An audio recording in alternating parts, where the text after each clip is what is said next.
Hi there! This is Carol and welcome back again to my YouTube channel. It's a new day, new video at bagong kaalaman na naman na matututunan nyo sa video na ito. And for today's topic, ang ating pag-uusapan ay tungkol sa BPI personal loan. In this video ay i-discuss ko sa inyo yung pinaka-updated na kailangan nyong malaman tungkol sa BPI personal loan, including the rates, yung application flow, yung requirements, and marami pang iba. So if you are ready, let's begin. In my past video ay na-discuss ko na sa inyo yung tungkol sa BPI personal loan. Pero since a year ago na nga ito, ay syempre may mga updated din na policy, rates, si BPI personal loan. So i-discuss ko sa inyo ito isa-isa. Pero una sa lahat, ano nga ba muna ang personal loan? So, syempre, ang personal loan, ito yung bibigay sa atin ng extra fund or extra cash para mapunan yung mga purpose natin, including pang-emergency, personal travel, house renovation, bills payment, education, and marami pang iba.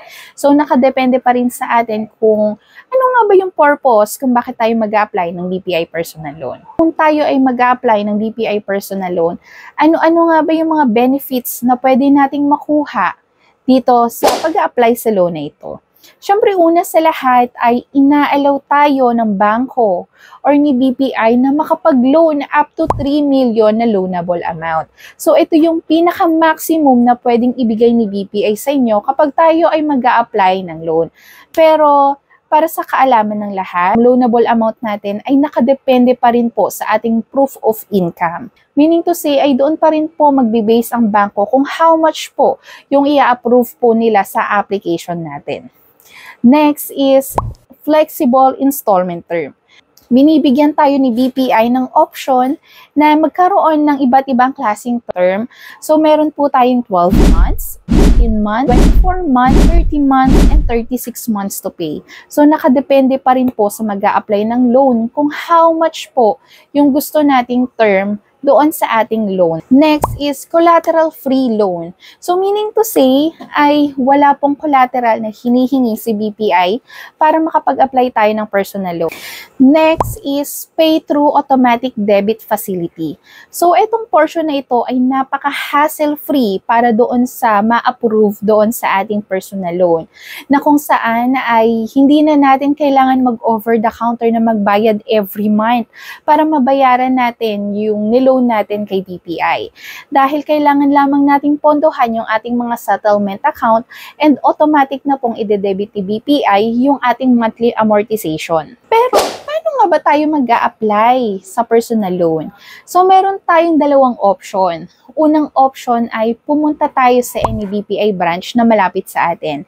So, pwede tayo mag-inquire ng tungkol sa personal loan if ever na meron ka pang questions bago tayo mag-apply. Manghihingi ka lamang din ng form sa kanila kasi kailangan mong fill outan yon and kailangan i-attach mo doon yung mga necessary requirements.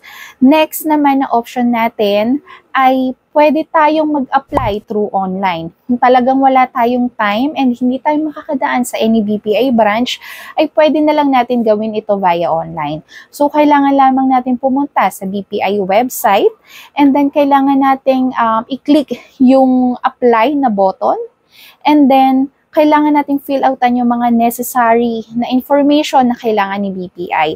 And then, syempre, yung mga requirements na kailangan for the approval ng application nito ay i-upload mo lang din via online. Ano nga ba muna yung mga requirements pag tayo ay mag-a-apply sa BPI personal loan? Syempre, pag tayo ay mag-a-apply ay may mga iba't ibang klase ng requirements tayo. Depende pa rin kung tayo ba ay employed, self-employed, may business, and marami pang iba. So, if ikaw ay employed, kailangan mo lang i-present for the requirements is proof of income. Anong mga klaseng proof of income nga ba ito? Meron tayong tatlong proof of income na pwedeng i-present. So, una ay ang 3 months payslip. Tayo po ay sumasahod ng per cut-off, ay ang ibibigay nating payslip ay 6 cut-offs po. Pero most of the companies kasi talaga ang mga payslip nila ay per cut-off din po nila ini-issue. Next is the Certificate of Employment. So, make sure lang natin na kapag ito yung ipipresent natin as proof of income, ay may naka-indicate na po na monthly gross income or di naman kaya annual pa yan. Basta naka-indicate po yung income na nare-receive natin every month. Most of the COE kasi minsan ang nakalagay lang doon ay certification na employed ka sa company mo. Pero make sure lang natin, katulad nga ng sinabi ko, ay naka-indicate na dahil doon po mag-base din si BPI kung how much po yung i-approve na loan po sa atin. So, third one is the latest ITR. So, ito po yung if 2025 ngayon, yung pinaka-latest ITR natin is year 2024. So, natapos na tayo doon sa mga proof of income. Next naman is the valid ID. So, kailangan ay present po nating valid ID ay government issue, dapat photo-bearing po itong ID na to. So, kung ang tanong natin, ina-accept po ba ang national ID or yung tinatawag na PhilSys ID natin? Yes, valid na valid po ang ating mga national ID. So, pwede nga rin po yung mga national ID if wala ka pang physical ID talaga nito, yung nada-download doon sa eGov na app, ay pwede po natin yung i-present as valid ID sa ating application. And syempre, kailangan natin yung na-fill outan nating form na hingin natin doon sa branch personnel para makapag-apply tayo ng ating BPI personal loan. So next, kung ikaw naman ay self-employed, kailangan natin ay government-issued ID din. Next is, kung ikaw ay may business, usually may mga financial statements tayo. Pwede nating ipakita yung mga audited financial statement natin. And also your DTI na proof po ninyo na ang source po talaga ay is yung business. Or di naman kaya kung wala kayong DTI, ay yung SEC business registration po. Certificate na kung saan ay nagpapatunay na ang business natin ay corporation. So, usually naman kapag SEC talaga yung pinapakita, ay kung ikaw pa ay one-person corporation, basta kung ito ay corporation, kailangan lang natin ng SEC Business Registration Certificate. Itong option naman na to ay pwede naman nating i-present as requirement para lang magkaroon ng basis po si BPI doon sa mga loanable amount na ating ipine-present. Katulad ng tinatawag nating personal loan via card. So, ito ay if ever na ang loanable amount ko is 100,000. And then, meron po akong credit card na 100,000 din yung credit limit pero other bank. So, pwede po nating i-present yung credit card statement po natin doon sa banko na yon para maging supporting documents doon sa nilo-loan nating amount. Pwedeng tayong i-approve ni BPI personal loan sa amount na yon kasi yun yung naging supporting documents natin, yung credit limit natin sa banko na yon.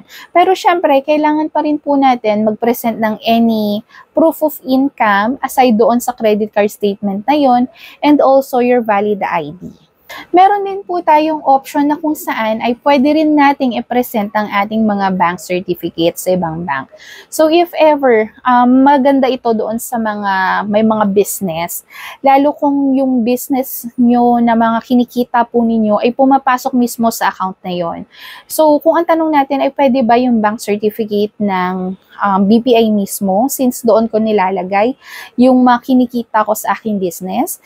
The answer is yes. Pwede po ang BPI po na bank cert or pwede naman po yung bank cert po ng ibang bank if in case na doon nyo po nilalagay talaga yung mga other income po ninyo or mga other savings account po ninyo, parang magiging basis lang po ni BPI din yung cash flow po ng ating mga account para po masupport lang din yung loan nating amount na kaya pa natin makapag-settle ng monthly amortization po natin.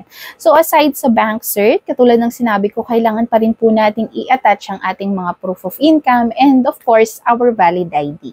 Kami ang nagtatanong, how much naman ba yung rate ni BPI personal loan? Ang latest rate po ng ating BPI personal loan is 1.35% monthly add-on rate. So yes, tumaas nga po siya.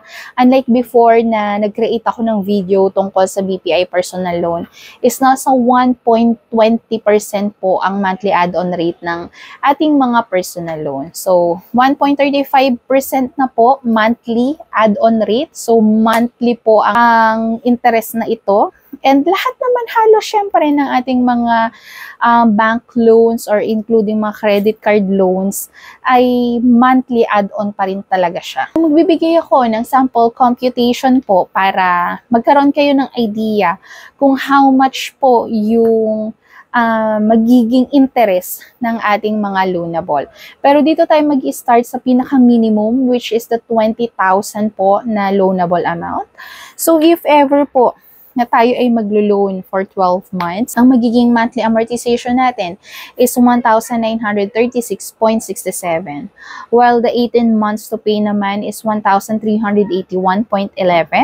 If 24 months to pay, 1,103.33. If 30 months is 936.67, and pag 36 months to pay, 825.56. So, if ever na gusto nyo ng sample computation doon sa ilo-loan yung amount, ay ililink ko na lang yung personal loan calculator ni BPI doon sa description box below. Punta naman tayo sa mga service fees and charges. So, kapag tayo ay mag-apply ng personal loan, ay meron po tayong processing fee na one time, which is 1,500, na kung saan ay iaawas na mismo doon sa ating mga loan proceeds. So, if ever na tayo po ay nag-loan ng 20,000, ay ang makikredit na lang sa ating mga account is 18,500 pesos. If ever naman ng ating niloan na amount ay 250,000, ay ito ay subject na for documentary stamps. So, aside po doon sa babayaran nating processing fee na 1,500, ay subject na rin po ito for documentary stamp. So, paano nga ba kino-compute ang doc stamps? Every 200 pesos na loan amount, ay may equivalent po tayong 1 peso and 50 cents. So, doon, yun po yung formula natin kapag tayo ay ma-approve sa 250,000 na loanable amount. Pero paano kung hindi tayo nakapagbayad doon sa ating monthly amortization? Meron po bang charge yun or penalty? Yes, kapag tayo ay hindi nakabayad for specific month, meron po tayong 5% na penalty. Itong 5% naman ay 5% lang po nung monthly amortization natin. So, if ever na 2,000 per month ang iyong monthly amortization, 5% po nung 2,000 na yun lang po yung magiging penalty natin. Kaya make sure po natin, since tayo ay automatic debit facility, make sure natin na funded ang ating mga settlement account para tayo ay hindi po ma-charge ng ating 5% na penalty kasi malaking bagay na rin yung 5% na yun. Paano kung may extra na akong pera, tapos gusto ko nang i-pre-terminate yung loan na yun para wala na akong iisipin? May charge ba ang pre-termination? The answer is no. Wala pong charge kapag tayo po ay magpapa-pre-terminate na ng personal loan. Pero paano natin malalaman kung how much yung babayaran natin para ma-pre-terminate na po ng buo ang ating personal loan? Doon sa ating BPI app, kapag tayo ay na-approve sa personal loan, ay malilink po doon and mamomonitor po natin doon yung ating personal loan. So doon po kapag clinic natin yung personal loan ay may lalabas po na payoff amount. So if ever na magbabayad ka sa mismong araw na yon, naka-reflect din po kung magkano yung payoff amount mo doon sa mismong araw na yon. So, kapag tayo ay magsisettle ng ating pre-termination or payoff amount doon sa ating personal loan, ay make sure na gagawin natin siya sa mismong BPI branch. And bills payment lang yon and over the counter para totally na ma-zero na ang ating mga personal loan. Paano kung wala naman akong BPI online banking? Kasi hindi talaga ako nag-o-online and hindi ako masyadong maalam pagdating sa mga online banking. So if ever na gusto mo nang i-pre-terminate yung personal loan mo and wala kang online banking, kailangan mo lang mag-visit sa any BPI branch na mas malapit sa'yo and magpa-recompute ka lang kung how much po yung magiging payoff amount mo. So, kapag ka ganun, kailangan make sure natin na kapag nagbigay tayo ng committed date kung kailan natin mismo babayaran yung personal loan natin, is makommit natin and mabayaran natin mismo sa araw na yon. Kasi kapag ka, kunwari, nagbigay ka ng date sa kanila, ganito ko pong araw gustong bayaran yon.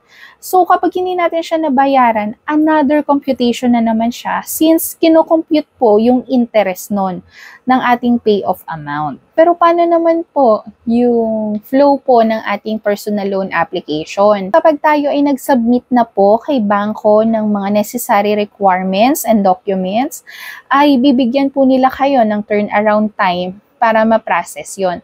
Siyempre, may mga background checkings pa po yun, i-review pa po yung ating mga requirements na sinend. So, usually, kapag ka personal loan po talaga, nag-range po tayo ng 18 banking days, including po ng approval ng ating mga signing documents. Yes, medyo matagal, pero ito ay turnaround time lamang.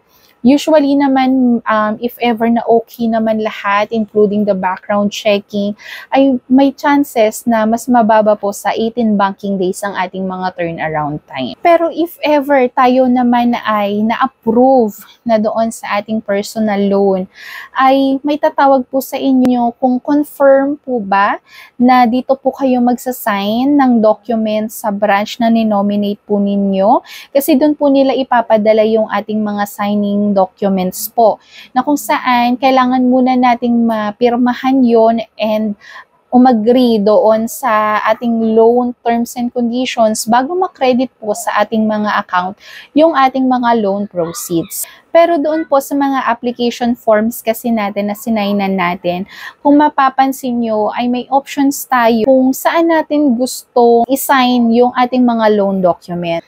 Isa doon is i-route po yung ating loan documents sa any BPI branch na mas malapit sa inyo. So, pupunta pa po kayo ng branch para po mag-sign ng mga loan documents. While yung isa naman, yung tinatawag natin na e-DocuSign, na kung saan ay isasend lamang doon sa inyong registered email address para po makapag-sign kayo nang hindi na pumupunta sa branch. So, ito ay napaka-hassle-free din sa atin kasi i-email lang yung documents and then kailangan nating i-sign doon sa ating mga mobile and that's it. Kapag ka na-send po natin ay subject for crediting na to. And usually, ang crediting po kapag na-approve ang ating personal loan documents ay 2 to 3 banking days. Sa mga nagtatanong dyan, possible ba na makapag-apply ako ng personal loan kahit wala pa akong account kay BPI? Yes, you can apply po BPI personal loan kahit wala pa po tayong account kay BPI. Ito naman ay wala namang impact sa atin if ever na may account tayo kay BPI or wala. Kasi doon bibase si BPI sa mga proof of income po natin or sa mga requirements po na sinesend po natin sa kanila. And I hope po na nakatulong po itong video na ito sa inyo para ma-update ko kayo doon sa mga rates and mga dapat nyo pang malaman tungkol sa BPI personal loan. So, if you have questions, I feel free to comment down below lang and itatry natin sagutin niya.